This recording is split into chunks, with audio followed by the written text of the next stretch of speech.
A estas alturas tenemos bastante claro que lo que sucedió con Donald Trump y ese intento de asesinato por parte de Thomas Crooks fue de todo menos algo normal. ¿Quién falló? Pues bien, hay cruces de acusaciones por todos lados. El FBI acusa a la policía es la que estaba cubriendo precisamente la zona donde se encontraba el tirador, y los servicios secretos estuvieron 19 minutos sin hacer absolutamente nada, y después de que soltase unos cuantos disparos, de repente el joven de 20 años acaba siendo asesinado. Son muchas las cuestiones y son muchas las preguntas en torno a la investigación. Lógicamente sigue su curso y lógicamente todavía se hacen pocas averiguaciones. Por tanto, lo más interesante en toda esta historia es conocer un poco más sobre un Thomas Crooks sobre el que no se ha dicho absolutamente nada. Se han revelado algunas cosas inquietantes, como que tenía explosivos en el coche, como que tenía sobre su cuerpo un detonador, y quizás dicen era un plan de huida, ¿no? Para en el momento en el que se formase tremendo alboroto, el joven de 20 años pudiese huir. Un joven de 20 años que actuó con bastante premeditación. Por la mañana ya había estado precisamente merodeando en la zona, y ya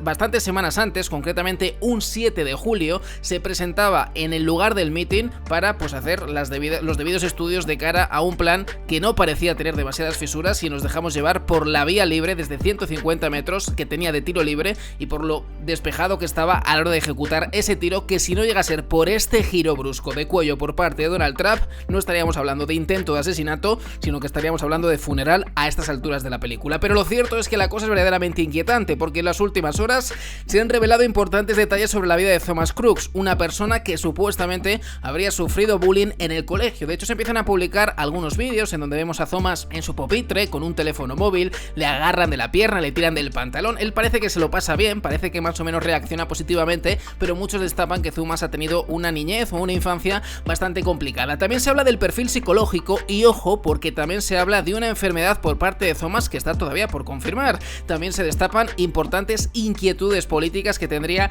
en este sentido, y como vemos también en los medios de comunicación se trata de alguna manera, o al menos esa es mi impresión, de apartar el componente político de las intenciones de Thomas, es decir, que no habría matado a Donald Trump porque fuese abiertamente demócrata, sino porque es el primero que se le puso por delante, que es un poco lo que nos están vendiendo medios de comunicación bastante solventes como el de New York Times, pero que sinceramente a mí me cuesta creerlo, me cuesta creer que este chico fuese un demente que quería acabar con el primero que se le pusiese por delante. Vamos a comentar la información porque es bastante relevante, no sé si hasta cierto punto escalofriante, pero sí que relevante, y es que según el de New York Times, se han destapado un montón de cosas, desde las búsquedas que hizo, el mensaje de despedida, tenemos el mensaje de despedida de Thomas Crooks antes de salir, de coger el rifle, comprar un poco de munición en el camino y plantarse precisamente en Butler, en Pensilvania, para acabar con la vida del expresidente de Donald Trump, candidato a la reelección. Y es que lo cierto es que se están filtrando un montón de cosas por medio del FBI.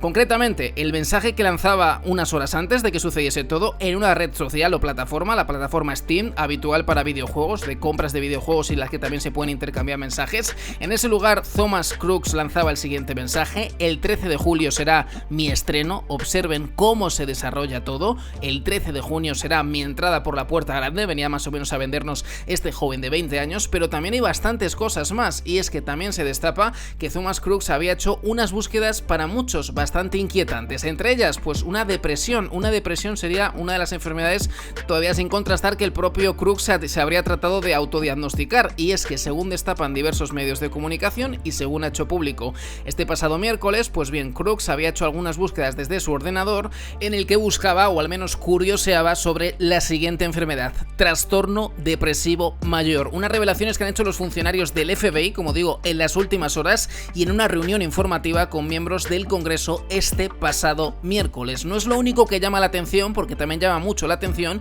sorprendentemente, que sus padres habían reportado su desaparición, y es que aunque medios de comunicación en Estados Unidos confirman que Crooks había pedido el día libre en el trabajo y que incluso había emplazado a sus amigos a volver a verse con ellos el domingo, pues bien, pese a que ya había pedido permiso en el trabajo, sus padres estaban muy preocupados porque no aparecía por casa. En ese momento llaman a la policía, prácticamente dicen: oye, nuestro hijo no aparece, estamos preocupados, y se acaba produciendo lo que todos hemos podido contemplar: un Crooks que se sube al tejado, que aguarda a que Donald Trump comience su meeting y que suelta 5, 6, 7, 9 disparos sin ser visto. Eso sí, lo que llama mucho la atención es la última confesión, y es que dicen que los servicios secretos vieron a Crooks 19 minutos antes de que sucediese todo. ¿Por qué no actuaron? ¿Fue realmente un fallo o fue algo premeditado por parte de la que debería ser la defensa y protección por parte del expresidente Donald Trump? Son muchos los interrogantes, pero desde luego el componente psicológico llama también muchísimo la atención, como por ejemplo también el componente político, porque en las últimas horas se está diciendo que Crooks no solamente investigó a Trump y se presentó en su meeting, sino que también buscó en internet fotografías de Joe Biden, como si eso probase que también quería atentar contra él.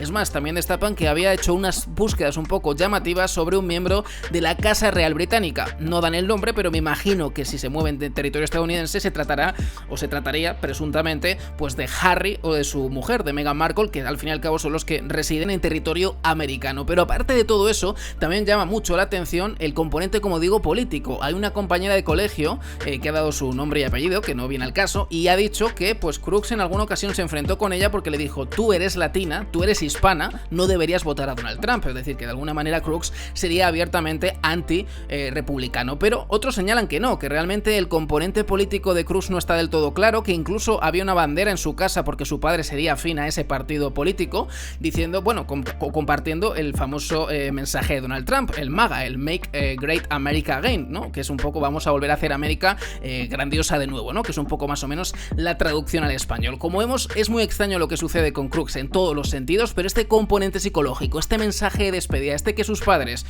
anuncien su desaparición o denuncien su desaparición, algo no cuadra, algo chirría, que estuviese 19 minutos ahí y nadie hiciese absolutamente nada. Testigos que han denunciado a la BBC: oye, estuvimos avisando, haciendo gestos de que había un ruido, de que le vimos que tenía una mira, que tenía un arma de largo alcance. Nadie hacía absolutamente nada. Cuando disparó rápidamente le detectaron, que eso también es llamativo hasta cierto punto. Era una zona sin peinar en la que se encontraba en ese punto precisamente la policía. El sheriff del condado dice que no pudieron hacer nada. Bueno, aquí hay cruces de acusaciones por todos lados, y mientras se esclarece un poco todo, de repente nos encontramos con algunas informaciones que tratan de vendernos que el componente político o el signo político de Thomas Crooks no tuvo peso, que podría haber sido Trump o que podría haber sido Biden. Una teoría que en lo personal, como digo, no comparto demasiado. Creo que se están tratando de fomentar intereses políticos en una historia que no debería tenerlo tanto, y al mismo tiempo descubrimos ese mensaje de despedida por parte de Crooks a sus amigos en las redes sociales o en las plataformas de videojuegos. El 13 de julio será mi estreno. Observen cómo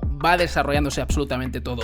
Este mensaje, ese mensaje y esa búsqueda por parte de Crooks de ese trastorno siguen siendo las líneas de investigación. ¿Por qué lo hizo? ¿Por sufrir bullying? ¿Porque odiaba a Donald Trump? ¿Podría haber sucedido lo mismo con Biden? Son algunas de las cuestiones y son algunas de las averiguaciones que se están dirimiendo en este preciso instante, en el que si tenemos una cosa clara es que la casualidad no fue ni mucho menos la motivación de Crooks. Visitó el lugar de los hechos una semana antes, y en el que tenemos bastantes dudas con respecto a la actuación de la defensa, de los servicios secretos, del equipo de seguridad de un Donald Trump, que no sabemos si lo actuó por omisión, si fue por imprudencia o si efectivamente algún miembro de ese equipo estaba pues bajo el conocimiento de lo que iba a suceder. De hecho, el FBI no descarta encontrar todavía socios colaboradores, personas que estuviesen ayudando a Crooks en el lugar de los hechos.